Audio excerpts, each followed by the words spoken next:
Hi, I'm Clem Bastow, and you're listening to my interview with Alain Goodman on gogoodman.com.au. You're a pop culture commentator, journalist, and comedy writer. I want to start with pop culture because a lot of my, I guess, for lack of a better term, fans, pop culture fans, and that's what I try to, the kind of path I try to go down. What was pop culture when you were growing up? Was it cartoons? Was it comedy? Was it teenage dramas? Was it music? Was it politics? What was pop culture to you? Bit of everything, really. I was born in 1982, so I was a interesting kid. I wasn't allowed to watch things like 90210 or Melrose Place, but I grew up watching a lot of BBC comedy and basically whatever was on the ABC. So we'd sit down in the afternoon, watch Doctor Who and Yes Minister and all of those sorts of shows. Um, and I guess I was also really into comics and kind of comic adjacent stuff like Teenage Mutant Ninja Turtles. And not much has changed really. I suppose I'm still kind of a little bit offbeat. But that has deepened into, I guess, a broader appreciation of kind of different aspects of pop culture. I really like cosplay.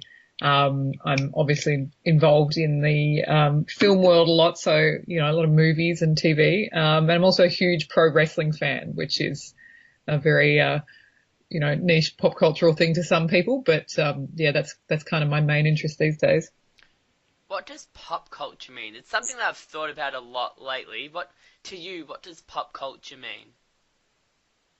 I suppose traditionally popular culture is kind of some people would consider it to be low culture, so not things like fine art or theatre or classical music. But I think really, generally speaking, it's just kind of whatever is in the general consciousness. So, the kinds of things that everybody is tuned into at once. I guess they call it the collective unconscious sometimes. But yeah, that kind of popular stuff, which strikes a chord with people all over the world. Yes, I've been thinking about this lately, and I guess the person that's really got me thinking about it is when Adam West passed away, and I guess that's kind of like pop culture in my head that's lasted 60 years. I guess that has kind of become for me the meaning of pop culture is longevity.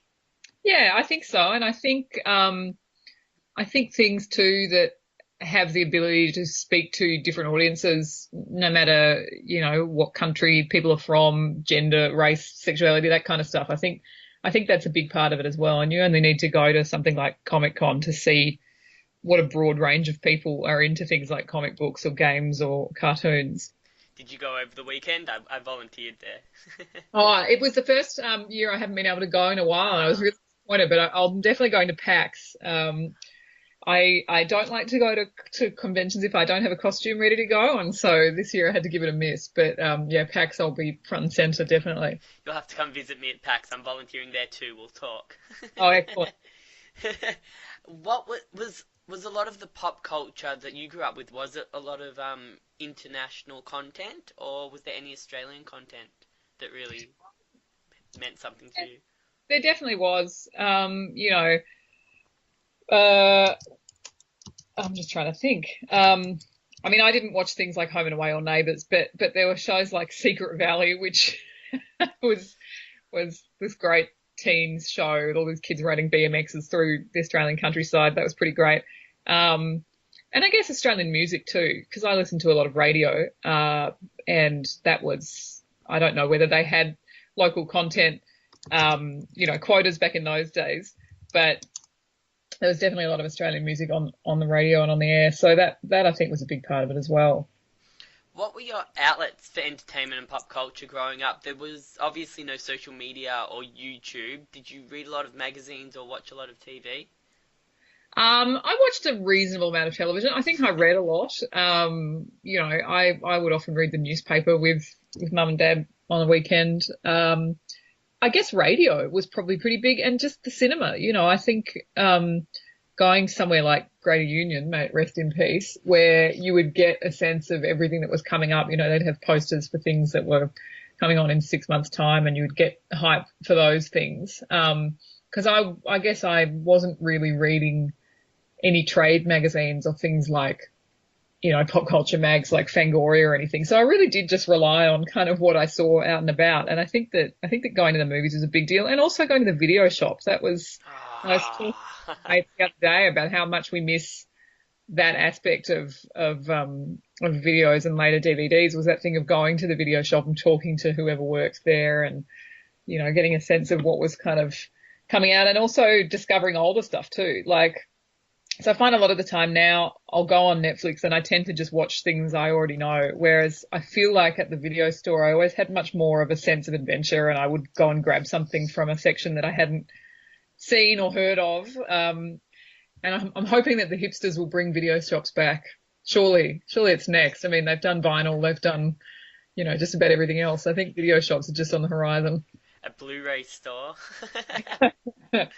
That's interesting. So when you were younger, you felt like, I guess, for lack of a better term, more of a risk taker, but now you're more just into what you're comfortable with.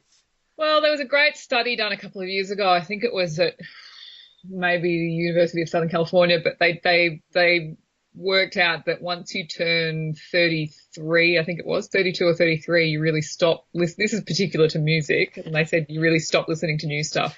And I have noticed that I really have to push myself, even though I do a radio show with friends, because of the nature of the show we do. It's not new releases, so I don't have a prerogative to listen to what's up and coming like I used to when I was a music critic. So I really do just listen to a lot of golden oldies, and it's quite embarrassing. I stopped listening to new stuff in like 2005.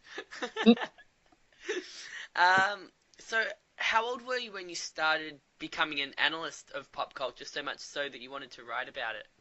Oh, pretty young. I started writing so I became a music critic when I was 18. I started writing for Street Press.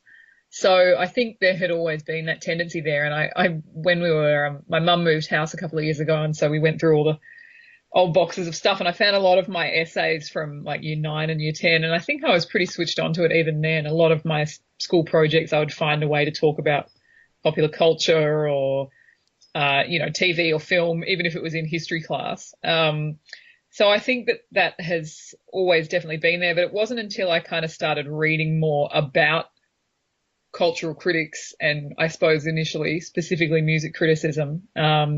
So Dad had a great book called What a Long Strange Trip It's Been, which was 30 years of Rolling Stone interviews and features. It was just kind of like the greatest hits of each decade. And I think having read that and then seeing Almost Famous in the year 2000 and kind of realizing that music criticism could actually be a job,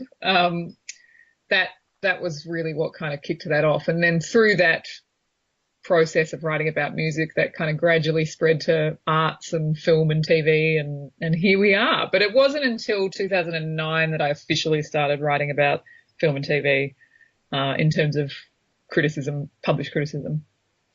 Are you more of a harsh judge, like a Matt Preston, or are you more of a sympathetic judge? Depends. I mean, I think particularly with music, which I don't really review anymore, you have to be able to have everything begin on an even footing. I don't have any prejudices in terms of different types of music, and that would often get me into trouble because, say, a country and western song or a Christian song would come across my desk, and if I thought it was good, it's good. Like I wouldn't, I didn't have those prejudices against it that other people who are, real rockists or who only care about certain kinds of music. But while I can be harsh, I don't believe in being harsh for the sake of it. Having said that, every now and again it's fun to give the Red Hot Chili Peppers an absolute slating. But yeah, I think especially now that social media has become such a big part of digital journalism, there is this tendency to go for clickbaity kind of harshness, which I don't like. Which is probably why I don't do much criticism anymore, because I'm too old fashioned. But you definitely see that a lot more now, where people are writing things that they clearly know are going to go viral in inverted commas. And I think that's a shame, because then it sort of just becomes about you and not so much about an actual kind of critical reading of whatever it is you're writing about. That is deep, but I know exactly what you're talking about. It's happening in the talk show industry as well, especially in America. It's all Yeah, I about bet. clickbait. Yep, it's everywhere. Your articles and interviews get published in a range of different publications all over Australia, so let's focus on your art rather than where you've been published. I believe you were employed as a journalist for the first. I read somewhere 2002, but you said 2009. You were. Oh, so the 2009 was when I started writing about film for the Vine, but I was first published in 2001, I think, was when I started writing for Beat, and then I jumped ship and started writing for Impress, which sadly doesn't exist anymore. I think it's called The Music now. So that was kind of where it began in the street press world. But in terms of actual, broadsheet newspapers, I started writing for The Age in 2005, and that's kind of snowballed from there. So let's go back to 2001 when you were solely a music writer. What was your first? Can you go back to your first commercial writing job, and what kind of things in the news took your interest, maybe even outside of music? Well, I don't know that I would call street press commercial because it wasn't loads of money, but I mean, Maybe. my first newspaper piece, so the first thing that I was paid a going rate for, was for the EG in the Age, and it was a column about Paul Simon. Was it? No, hang on, no. It was a column about rock t-shirts, about people selling like the Ramones t-shirts in Dangerfield, and I was being very uppity about why people who didn't know who the bands were shouldn't wear the t-shirts, which is not something I would ever say now. And I guess that's the danger of starting to of becoming a professional writer in your early 20s, is that you're prone to saying things like that. But yeah, that was the beginning, and incredibly, they asked me back after that. Well, I mean, I guess like the world kind of changed in 2001 when I guess terrorism became a commercial word. Was that something that you were aware of, even though you weren't kind of writing about topics like that? Was that something that was kind of creeping into the, I guess, commercial journalism that you were Um, aware of?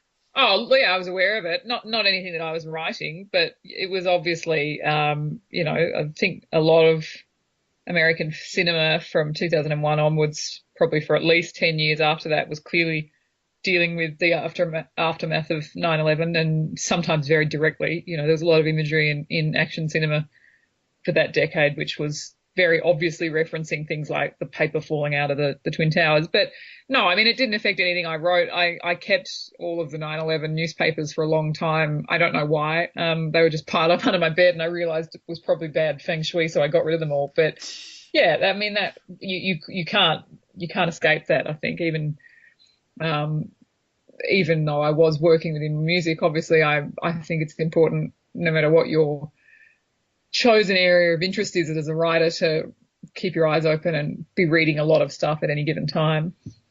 Did you ever feel like you wanted to move into more hard hitting news or anything like that? Because I guess even in music, things like the Black Eyed Peas, they really tried to bring the world together with music around that time. Was that something that you wanted to explore in your writing? I think I always have. I won some awards in 2012 for writing about domestic violence, which was actually in a music review. So that was what I won the award for, was a piece about a song that Brian McFadden had done, which had some fairly unsavory politics. So I think I've always tried to combine the two. But in terms of actual, hard hitting journalism, no, I never had any temptation to go there. I've worked at the newspapers once or twice in my life, and shared a desk with some of the breaking news reporters, and realized pretty quickly that that was not not a skill I had. Just watching them do what they do, which is incredible, but I really struggled with that. And there've been times where I've filled in for other columns and something newsworthy has happened. An example being, there was a time a local musician died, and I was asked to ring his family and, ask for some quotes. And I just said, oh, I can tell you how they feel. Like, I'm not going to ring them up right after their, husband slash dad slash friend has died and ask them what's going on. And unfortunately, that's what a journo does, and a news reporter. So I've never really considered myself to be a reporter in that sense. I think I'm more a writer and an op-ed writer. But so I guess I guess no is the answer, but I do always maintain a connection to politics and I think cultural criticism is inherently political. So yeah, I'm very much not of the opinion that, it's only movies or it's only music. I think it's really important to kind of see where certain things sit in the landscape and how they are engaging with the politics of the time. Music is a great example of that, and I think film and TV, which is my main kind of area now, even more so. And even some of the coverage that I've done of things like Dark Mofo. I mean, even sound art and installation art and things like that, and durational theatre can have very political bents to them. So I think it's important to be able to engage with that. When did you move to America? So I moved to America in 2012, early 2012, and stayed for 2 years. I had grand plans to stay for longer, but that was just how things worked out. I was really just a bit of an experiment. I wanted to change. I knew that being based in LA would mean we probably had more access to certain interviews, which was true. And there was also just an additional angle, which is that I was at the time getting kind of reigniting my interest in screenwriting, and Los Angeles is kind of the place to be if you want to learn about screenwriting. So there was kind of a couple of reasons. But yeah, that was a really interesting time, and I love America. I'm not in a rush to go back, just because of the political climate there is pretty full on. But it was fantastic, and in terms from an entertainment journalism perspective, the access that you get being based there is beyond anything we ever get here, because if you get a phone interview in Australia, it's usually 5-10 minutes, maybe. Very few people actually come here just because it's such a huge flight. So being based in LA meant that we got a lot of face-to-face time with big name actors that we wouldn't have got otherwise. So that was great. Did anything surprise you about the celebrity culture or pop culture in general in LA compared to Australia? Oh, look, it's everywhere in LA. I think that the great thing about Los Angeles in particular, and in New York to a certain extent, is you can actually just see movies being made. Like, you cross the street and they'll be shooting something. So you do get a really tangible sense of the industry existing. And I think, I mean, America and Japan, in terms of cosplay, like, they were sort of at the same time simultaneously developing this cultural movement of cosplay.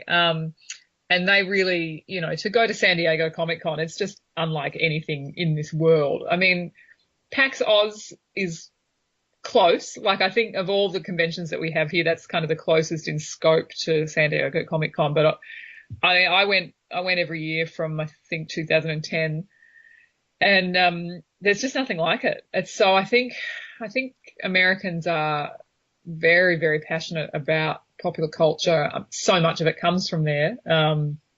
So that was really great. And there are also just really great, in Los Angeles, there are a lot of great resources like the Writers Guild Library, where you can go and read screenplays and things like that. They have a really great culture of rep cinemas showing older films. So that was really nice. It's very much, I mean, it's Tinseltown, like, so it's a city that's very, very much engaged with film as a cultural movement. You've interviewed Vin Diesel, Kristen Stewart, Steve Carell, Peter Dinklage, Nick Frost, and 390 something others. How would you describe your interview technique? I generally go in with a handful of questions which are kind of a roadmap, but I think it's really important in interviewing, especially interview on air in particular. But I do the same thing if I'm just doing an interview for print, to effectively just have a good conversation. And I think where a lot of people trip up is, and you often see this on TV, if a journo is doing an interview and they're not naturally an interviewer, they kind of just stick to the questions, and something interesting will come up and they don't pursue it. They'll just be like, okay, next question. So I think that is really key.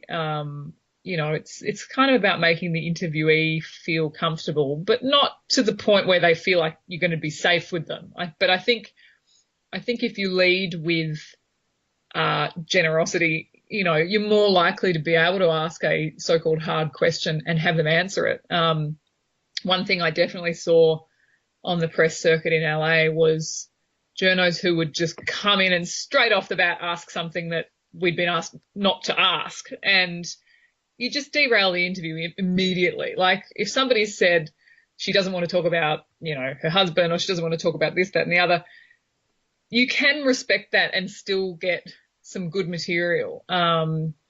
So I think that having an element of empathy for the person that you're interviewing is really important. Because also, junkets are pretty hellish. Like they're often in there at 4 or 5 a.m. doing radio interviews and then doing face-to-face interviews all day. And then they might go and do the late show, or more than one late show.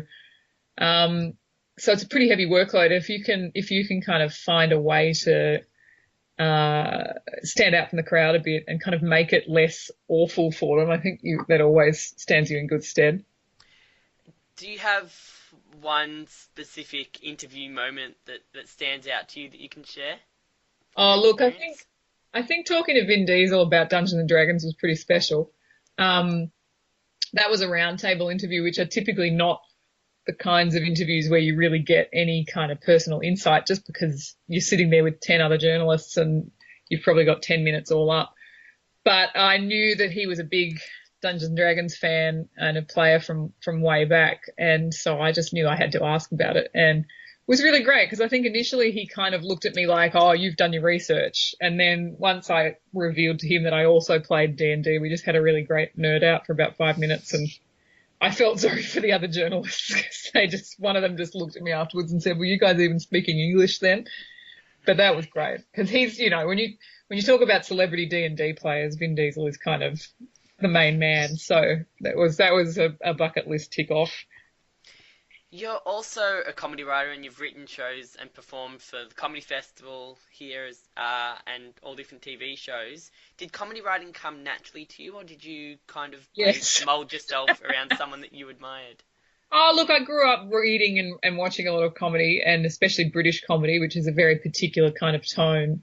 So I think that was always there. It's an unfortunate thing that whatever I write, it tends to end up coming out funny. So it's not so good when I'm trying to write something earnest, or, trying to write drama. But it has been very useful in screenwriting, and I think just in journalism in general. There's room for all sorts of tones, obviously, but I think sometimes with the political, it can be good to have a lighter tone because it kind of allows people to find a way in and read and maybe learn something that they hadn't thought about, but because they're enjoying reading it because it's a funny article, they don't feel like they're getting told off. And unfortunately, a lot of the time, especially with gender politics and things, you are dealing with people feeling quite sensitive about what you're trying to talk about. And if they feel like you're just yelling at them, a lot of the time they just won't engage. So, I tend to find a bit of humour and a bit of satire is a good kind of Trojan horse with which to deliver the real politics. What does comedy mean to you? Is it work to you, or does it have a deeper meaning or impact?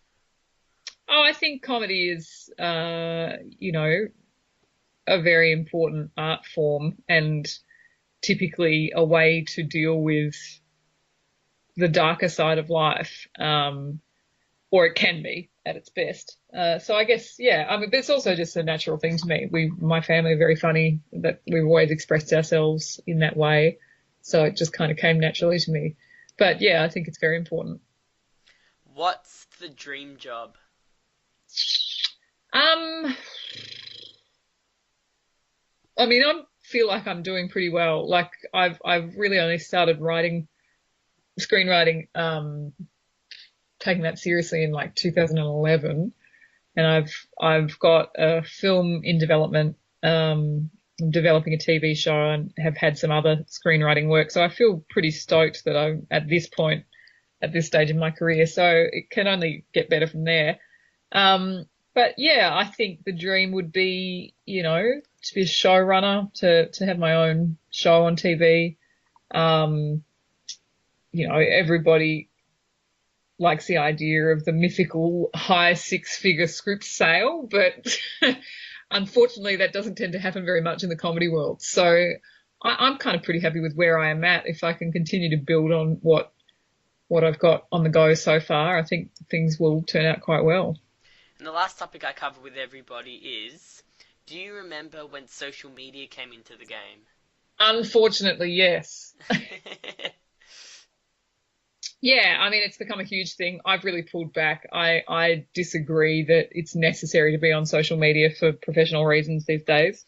I mean, having said that, there are obviously some areas like tech journalism where it makes sense, but I have a Facebook page that I use to post my work and occasionally sort of articles by other people, which I think are worth people's time. But apart from that, I'm on Instagram and that's about it. I really don't like Twitter at all. And I think that this social mediaification of a lot of digital journalism has led to a real dumbing down. And I think also that there's also that additional problem of the kind of outrage culture that clickbait feeds where people are not really engaging with stuff on a deep level, and it's kind of a reactionary cycle of people yelling at each other. So it'd be nice to think that one day that will kind of drop off a bit, but it's hard to say. I mean, I know that users are deserting Twitter in droves, but there is still this mindset that it's somehow a relevant source for news. So I may just have to be left to my old fogeyism and hope that everybody else catches up at some point. And where can people find you, read your articles, get to know you a bit more? They can find me on facebook.com/Clem Bastow, or on Instagram at Clam Bistro. And I also have a website, clembastow.com, which I update hopelessly infrequently, but that does have an archive of my greatest hits, I guess you could call them. Clem, it's been an absolute pleasure. Thank you for taking the time out to talk to me a little bit about pop culture. Been a real pleasure. No worries. Thanks for thinking of me. I'm glad we finally got our act together and made it happen.